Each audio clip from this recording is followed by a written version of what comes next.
Bonjour à tous, je suis Black Orion d'Algostep Company et aujourd'hui nous allons vous dévoiler la nouvelle version de Mantrix édition Red Server en semi-natif en utilisant le kernel CPC-DOS de Sébastien Favier. Nous tenons à rappeler que Mantrix n'a pas été conçu avec CPC-DOS et que le but du système d'exploitation Mantrix est bien de devenir un jour natif sans sous-système en utilisant CPC-DOS comme unique kernel lié à Mantrix, avec évidemment les bases de Mandrive Core et NT. C'est pour cela qu'encore aujourd'hui, nous utilisons et nous utiliserons pour l'instant des bases du kernel NT de Microsoft pour lancer CPC-DOS puis Mantrix. Sébastien Favier collabore avec notre équipe dans l'espoir de rendre Mantrix et CPC-DOS natifs et compatibles avec toutes sortes de programmes en 16 et 32 bits. Cependant, le 64 bits, pour rappel, ne sera pas utilisé. Donc voici une petite démonstration rapide du fonctionnement de Mantrix ERS semi-natif.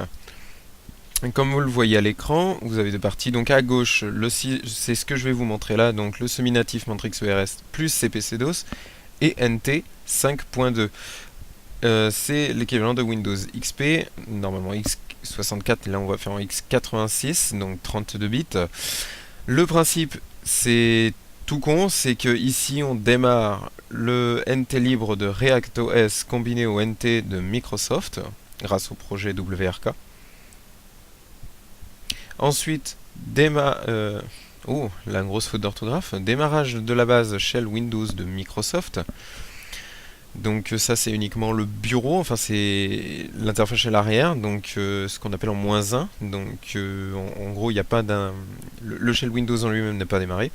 Ensuite on démarre CPC-DOS 0.26 Alpha de Sébastien Favier. Pourquoi 0.26 comme l'autre fois? C'est parce que à partir de la 0.27 à la 0.30 disponible sur le site de Sébastien Favier, on ne peut pas démarrer Mantrix. Je ne sais pas pourquoi. Faudra qu'on se plonge dedans. Donc on reste pour l'instant 0.26. C'est largement suffisant de toute façon pour démarrer l'OS. Ensuite nous avons le démarrage de Mandrive Core 6.1 pour l'interface graphique, la gestion temps réel. Donc ce qu'on appelle le Start Real Time. Donc ça on va le démarrer après, vous le verrez. Et le démarrage de Mantrix ERS en 1.2.1 685. C'est la toute dernière version en cours. Donc vous allez vraiment voir la version en ce moment, la version d'avril-mai 2014. Le projet du véritable semi-native, on va dire, qui pourrait correspondre à tout le monde, c'est le semi-natif Mantrix ERS plus CPC-DOS et le NT non plus de Microsoft, mais de ReactOS, en toujours 32 bits, x86. Alors, pourquoi ReactOS à la place de Windows XP ou le kernel LT de Microsoft en lui-même? C'est parce que déjà le projet WRK est peut-être libre, mais il appartient à Microsoft, donc on ne peut pas le réutiliser librement. Disons que je ne peux pas vous le donner, je ne peux pas non plus le vendre. De toute façon, le but de Mantrix, c'est tout ce qu'il y a en interne ne sera pas vendu. C'est totalement gratuit, y compris dans l'avenir son code source, même le code source. Donc on va réutiliser ReactOS parce que ReactOS c'est en fait une copie globale de l'équivalent de Windows XP, y compris le kernel LT. Elle a été refait. Vous pouvez trouver l'histoire de cette personne entre ReactOS et Windows, et Microsoft, pardon, sur Internet. Donc ils ne s'entendent pas parce que ReactOS est libre et utilise c'est une grosse copie de Windows, donc tout fonctionne à l'intérieur, y compris les applications 32 bits, donc Win32. Donc le but en fait sous ReactOS, en semi-natif, on parle bien en semi-natif ici, c'est de démarrer le NT libre de ReactOS sans la base WRK ni la base Windows de Microsoft, ici Windows XP comme on va faire la démo. Ensuite on démarrera la base shell libre de ReactOS et non plus donc celle de Windows comme je viens de dire. Ensuite, classique, on démarre CPC-DOS, Mandrive Core et le Mantrix qui va avec. Donc voilà, nous allons faire une petite démonstration ensemble, le démarrage complet de la machine virtuelle. Faire un petit tour de Mantrix, vous montrer deux petites nouveautés, enfin 3-4 nouveautés vite fait, et on va l'arrêter. J'explique juste le fonctionnement interne de Mantrix au niveau du semi-natif. Et c'est parti. Donc c'est parti, ici on a donc on va démarrer la machine sur une base de Windows XP.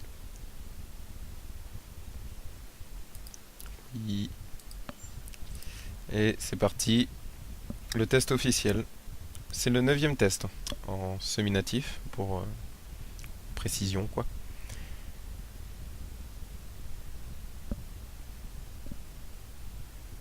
Donc là, on va attendre.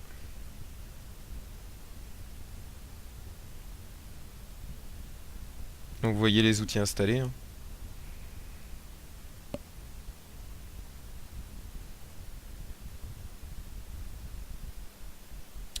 Ok, la souris est arrivée, donc voilà. Donc là on voit Windows XP, hein, qui est la base de l'OS. Pour l'instant on est obligé voilà, de passer par la base même Windows XP. Le but ce sera de passer par ReactOS.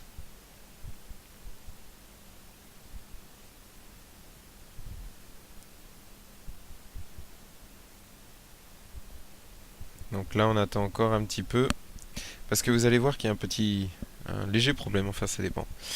Donc voilà, on y est, c'est la base vide, donc Windows n'a pas démarré, ce qui est normal. Donc on va être obligé de passer pour l'instant ici en faisant nouvelle tâche.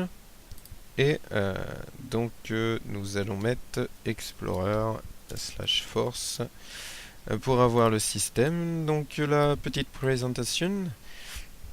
Nous avons, alors ça c'est les copies de Matrix, le tout est ici. Donc le .NET a bien été installé. Nous avons bien dans système les bases, y compris l'intérieur du système d'exploitation Matrix. L'assembly est là. Et nous avons, voilà, boot NTVDM que nous allons démarrer pour pouvoir réussir. Et voilà, c'est parti.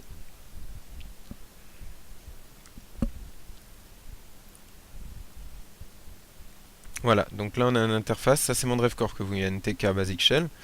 Donc c'est une solution de Mandrive-Core qu'on a intégrée qui permet justement d'avoir accès à une interface graphique temps réel. Et voilà. Donc là j'ai un petit problème de... Oula.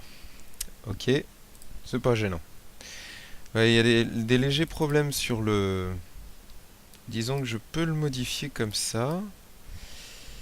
Oh, mais sinon on va le laisser comme ça aussi, c'est vrai, on pourrait... On va essayer.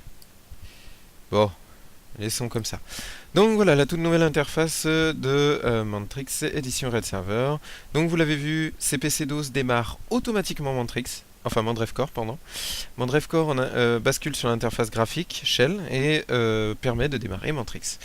Donc voilà, le seul blocage qu'on a pour l'instant, c'est qu'on passe par une base de Windows XP, donc une base NT payante, celle de Microsoft, qui est la seule pour l'instant à supporter complètement le framework sans problème. Parce qu'il faut dire que ReactOS, on a plus ou moins réussi à démarrer Mantrix en 32 bits. Le gros problème, c'est que justement, on a un souci là-dessus au niveau du framework. Le seul qu'on a réussi à faire reconnaître, c'est jusqu'au framework 2.0, en modifiant tout ça. Ici, on a eu vraiment de gros soucis. Donc pour l'instant, on est toujours bloqué, donc on est obligé de passer par une base NT de Microsoft. Donc la nouvelle interface, on a juste changé quelques trucs, hein, bon, on a mis plus de couleurs, disons. Vous avez également à présent un son de démarrage possible qui est activé ou désactivé par défaut, c'est à vous de le choisir. Quand je vous le fournis, quand je fournirai la version semi-native, le son sera activé par défaut, il suffira de le mettre désactivé ici, et ça garde en mémoire hein, tout le long. Vous pouvez redémarrer la machine ou faire ce que vous voulez, c'est gardé en mémoire. Nous avons également le langage, comme d'habitude, la fenêtre de langage ici, l'heure, et évidemment l'action avant ouverture de session, qui vous permet d'arrêter Mantrix directement et de retourner au bureau shell. Les autres utilisateurs, donc comme l'autre fois sur les dernières vidéos, on peut afficher une image personnelle, ici on n'en a pas, donc on va se reconnecter en administrateur et on va activer le son. Vous pouvez écouter le son.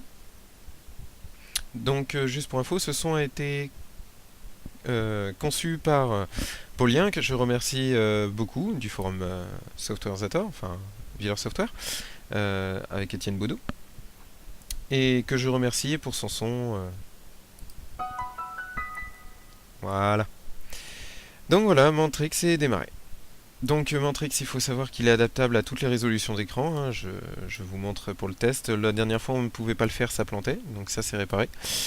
Nous avons également mis un nouveau menu, donc le menu web, qui vous permet très rapidement de passer en fait sur d'ouvrir immédiatement par exemple Facebook, Twitter, LinkedIn, YouTube, Dailymotion, la messagerie, vous avez Orange, SFR, Bbox et Outlook. Donc il suffit vraiment tout de suite, ça bascule dessus. Donc là on n'a pas, on n'a pas internet, comme l'autre fois. Donc bah tant pis. Alors, quelques petites nouveautés. Donc on a commencé à intégrer les icônes. Donc, alors vous allez voir, voilà, il y a quelques problèmes de transparence sur les contrôles. Ça, il faudra qu'on les modifie, pardon, parce qu'en 32 bits, ça se comporte pas pareil qu'en 64. Et je ne sais pas exactement pourquoi, mais c'est lié. Donc, apparemment, c'est lié. Il va falloir qu'on résout ça. Donc, vous avez le choix. Ça, c'est par défaut. C'est l'iris bar. C'est ce que vous avez là. En haut, vous avez l'infinity bar, hein, petit rappel. Vous avez la rag files ici, qui vous permet, bien sûr, de créer des raccourcis. Ça j'avais déjà montré l'autre fois pour créer des raccourcis d'un peu n'importe quoi, hein. C'est à votre choix en fonction de l'icône que vous souhaitez. Hop. Donc voilà. Et vous avez donc les icônes bureautiques. Alors une petite actualisation parce que oui, on a toujours le petit problème de déformation derrière au niveau de les icônes bureautiques. Il vous faudra par contre démarrer la session pour mettre à jour l'apparence du système. Ça on va le voir juste après. Petite modification, le terminal a également changé. Donc le terminal maintenant est noir, interface classique. Donc vous pouvez également, grâce à la nouvelle commande, voir la version de votre système. Donc là, version actuelle, vous avez vu, on est en 1.2.1.685. Donc bien avancé depuis. Vous pouvez également afficher des rapports d'erreur en cas d'écran de la mort. Vous pouvez également afficher le registre qui lui aussi a des problèmes de contrôle au niveau de l'apparence. Il faudra nous excuser là-dessus. Ça sera résolu hein, le moment venu. Donc on va mettre là parce que sinon on voit rien. Le registre interne à Mantrix sert à gérer pas mal de choses. Le temps. Donc là pour l'instant au niveau du temps. Donc ici on est relié à Windows, donc à leur serveur. Bientôt nous serons reliés à notre propre serveur de temps et Mantrix sera capable de gérer un tel serveur de temps. Donc voilà, tac. Nouveauté également sur le gestionnaire de tâches. Donc le gestionnaire de tâches permettra vous pouvez toujours, donc ça c'est toujours en cours de développement, nous n'avons pas avancé dessus parce qu'on pouvait voir l'utilisateur. Vous pouvez forcer la fermeture d'une session et dans les processus en cours vous pouvez également forcer la fermeture des processus en cours qui vous permettra aussi quand il y a une fenêtre qui plante de la fermer. Niveau apparence, les résolutions d'écran ne fonctionnent toujours pas en semi-natif. Alors ça je vais être honnête, je ne sais pas encore pourquoi. On essaye hein, tout doucement de trouver des solutions. Mais en fait on a voilà, un message d'erreur et puis voilà, c'est pas génial. Même si on met en 800 par 6, voilà, donc on va laisser tomber pour l'instant. Les thèmes, nous sommes toujours en cours de développement, ça avance tout doucement. Et les écrans de veille, alors j'avais dû le montrer sur d'autres vidéos. Nous en avons rajouté un qui est l'ondulant. Vous pouvez également sélectionner le temps. Les écrans de veille sont toujours buggés, dans le sens où si jamais vous sélectionnez un temps et que vous les activez, vous allez avoir l'écran de veille qui va revenir en fait toutes les 15 secondes ou 10 secondes, je sais plus, malgré le temps que vous avez spécifié. Et même si vous cliquez avec votre souris ou vous la bougez, le système ne prend pas en compte justement ce mouvement de souris, ou ce clic n'importe où, et du coup, l'écran de veille vient quand même vous perturber alors que, par exemple, vous êtes dans un film ou n'importe quoi. Ce qui n'est pas terrible, je vous l'accorde, donc faudra qu'on rectifie ça. Nouvelle interface également pour le gestionnaire d'utilisateurs, alors toujours les petits problèmes au niveau des contrôles, faudra les régler. Et également, surtout, au niveau des utilisateurs et la méthode de cryptage. Donc la méthode de cryptage a changé. Là nous avons les utilisateurs de test. Ce système-là crypte en fait à l'intérieur donc l'élévation, le mot de passe, y compris un code d'identification unique. En gros, vous ne pouvez plus tricher. Et je remercie en passant Fan de One Pièce 2 qui m'a bien aidé en fait en rappelant l'option en fait qu'on avait un petit peu zappé. Nouveauté aussi, vous pouvez changer vos propres mots de passe en cliquant sur bienvenue, votre nom d'utilisateur, donc bienvenue route, vous faites un clic, vous pouvez modifier votre propre image personnelle et vous pouvez également modifier vos mots de passe et prochainement un utilitaire. Donc vous aurez plusieurs options, elles ne seront pas disponibles d'ici la sortie de la 1.2.1.685 sur le forum, d'ici entre avril et mai. Mais déjà ça vous fait un petit truc en plus. La nouveauté c'est surtout en tant qu'administrateur, par exemple on va faire un compte de démonstration, nous allons créer un compte qui va s'appeler, je sais pas moi par exemple, Azerty. Le mot de passe on va lui mettre Azerty également, on va le mettre en modérateur, tiens. Voilà, donc le compte a été créé. Par exemple, c'est truc tout bête, si jamais je veux me connecter en tant que Azerty, donc toujours pas d'image personnelle, la session s'ouvre, pardon, donc ça on n'a toujours pas codé. Donc voilà, là vous avez vu comment c'était. Truc classique pour l'instant. Maintenant, vous pouvez aussi demander à forcer n'importe quel utilisateur, en tant qu'administrateur bien sûr uniquement, à changer son mot de passe. Donc par exemple Azerty, non pas à l'ouverture, ici, il vous suffit de mettre l'élévation 2, de laisser ça vide et de cliquer ici. Aucun mot de passe n'a été renseigné, donc ça sera à Azerty de le changer de lui-même, pardon. Donc petit essai. On ne met rien, donc l'administrateur appelle à Azerty en lui disant, par exemple vous appelez l'utilisateur Azerty en lui disant, bon écoute, j'ai changé ton mot de passe, enfin j'ai pas changé ton mot de passe, je te laisse le changer, tu ne mets rien dans les mots de passe, la prochaine fois que tu essayes de te connecter, voilà ce qui se passe. Donc on a une nouvelle fenêtre qui s'ouvre, vous devez changer ou créer un nouveau mot de passe, hors de passer d'un administrateur. On met le mot de passe, je sais pas, par exemple, bonjour, et on valide. Cette fois-ci, l'ancien mot de passe, donc Azerty, là j'ai tapé Azerty, évidemment, c'est pas le bon. Cependant, si je mets bonjour, on peut se connecter. Donc voilà, ça c'était la petite nouveauté.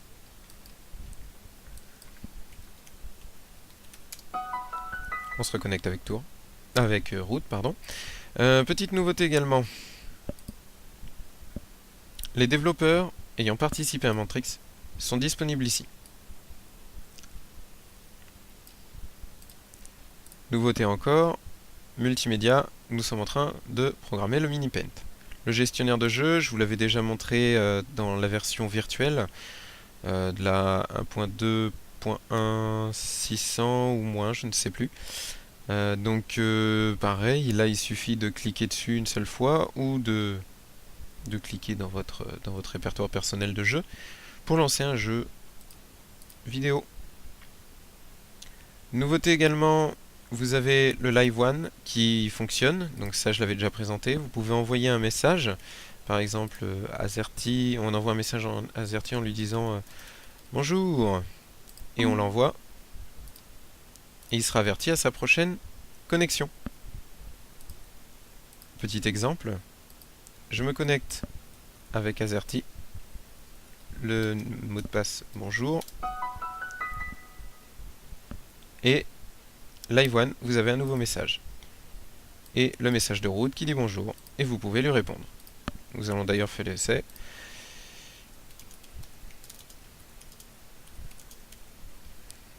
On envoie. On ferme. On peut également sauvegarder. De son côté, quand route se reconnectera, nous aurons bien Live One, vous avez un nouveau message. Oui, super, et toi, de Azerty, la date et l'heure d'afficher. Ce que je n'avais pas montré aussi l'autre fois, c'est la calculatrice. Donc la calculatrice a été développée par... Justement, il y a son nom là. Donc ça vous permet de faire des calculs très simples, pas à plusieurs chiffres, par exemple 9 fois 6 moins 3, ça sera limité à 2, donc par exemple 99 fois 3, voilà, ça vous donnera ça. Vous ne pourrez pas refaire par exemple plus 9 après ou quoi que ce soit. Cette calculatrice, c'est un petit plus qu'on a mis, on mettra sûrement quelque chose de mieux dans le futur. Donc voilà. Mais toujours développé par 22WPS2.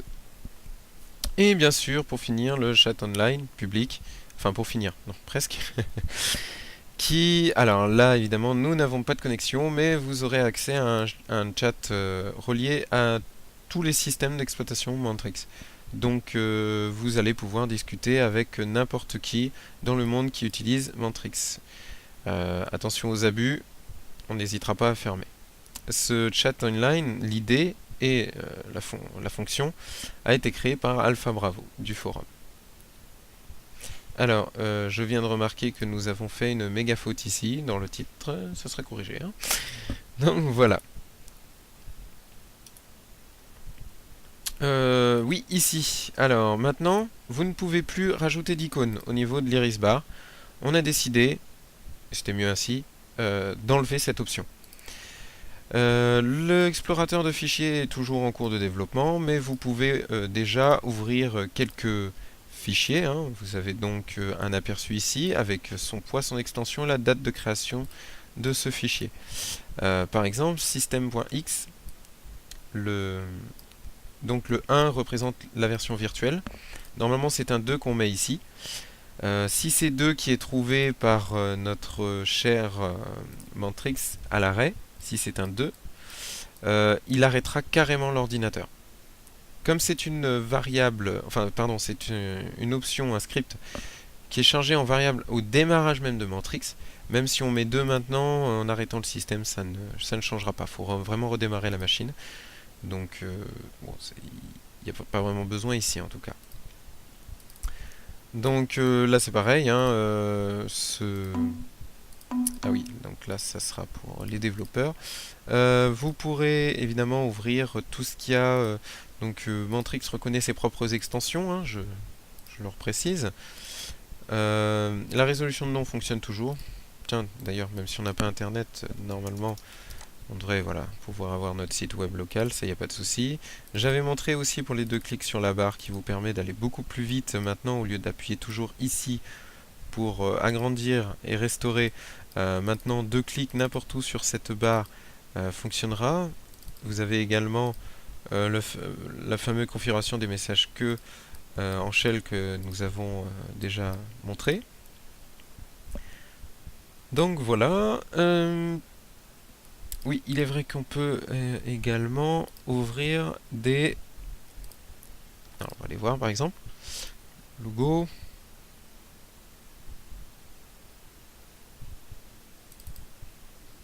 Voilà. Vous pouvez ouvrir des images avec l'image viewer.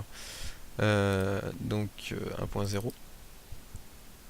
Donc les GIFs sont supportés.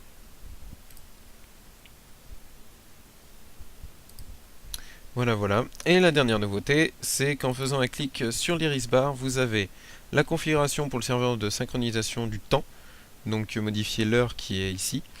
Ça sera fait prochainement. Et vous pouvez également changer sa position. Et juste avant de vous montrer ça, je viens encore d'oublier un truc, c'est la capture d'écran. Donc là, on a encore quelques petits soucis avec certains contrôles. Mais vous pouvez donc capturer votre écran.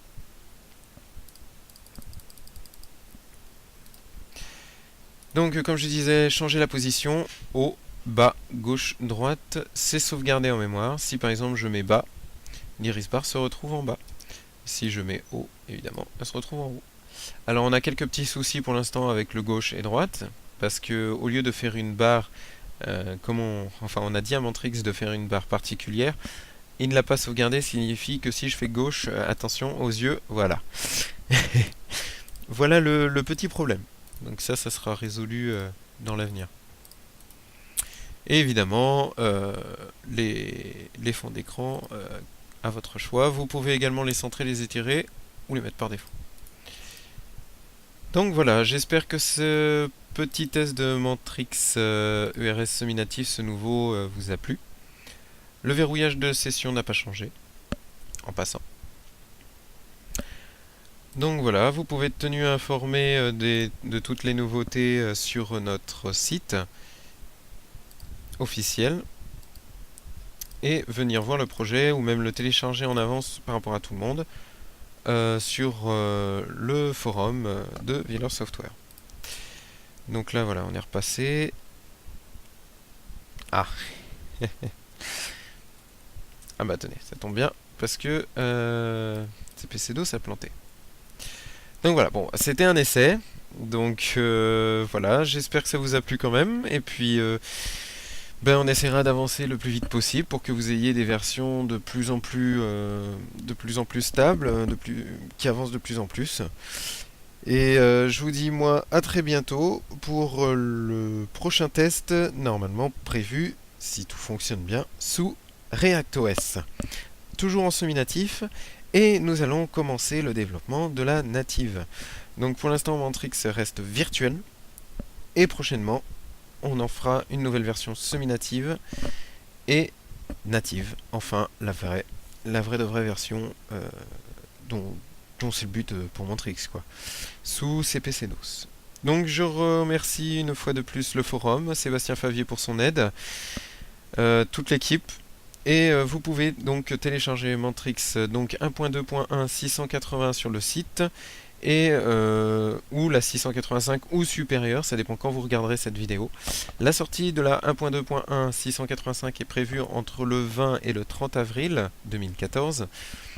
Voire en mai si vraiment il y a de gros problèmes. Vous pourrez également télécharger la semi-native, parce que c'est la version virtuelle dont je vous parlais à l'instant, mais vous allez pouvoir télécharger la version semi-native, pardon.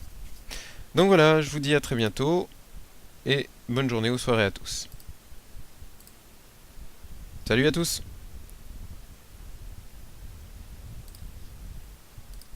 Oui, re à tous, alors... petit oubli, j'ai oublié de vous montrer les icônes. Ouais, à force de montrer les nouveautés dans le désordre, j'ai pas de tête donc j'oublie. Juste un aperçu des icônes, vite fait. Avant de cette fois réellement se quitter. Donc il faut redémarrer la session. Donc voilà, les icônes sont créées. Donc ouais. Donc on a encore des problèmes de transparence. Donc ouais, il faudra que je vous montre ça. Donc voilà, il y a quelques icônes qui sont créées, donc le terminal par exemple, la corbeille, ou les paramètres. Pour l'instant Mantrix ne garde pas également les icônes en mémoire, enfin l'emplacement des icônes en mémoire. Il suffit de faire 2 clics dessus pour ouvrir et ainsi naviguer dans ce que vous voulez. Sachez également que les icônes se comportent comme de véritables icônes. Donc, vous voyez, ils sont toujours en arrière-plan malgré la MDI. D'ailleurs, merci au forum pour avoir trouvé, après des mois et des mois de recherche, l'astuce, justement, qui permet de comporter, de faire en sorte que ces icônes se comportent comme ceux de Windows, et qui restent toujours en arrière-plan, dès qu'on les relâche. Donc voilà, c'était une petite présentation rapide du coup pour vous montrer les icônes. Donc vous allez pouvoir en profiter dans la version 1.2.1.685 et puis dans l'avenir on essaiera de faire ça correctement. Voilà, cette fois c'était la fin et bonne soirée à tous ou bonne journée à tous. Et à la prochaine!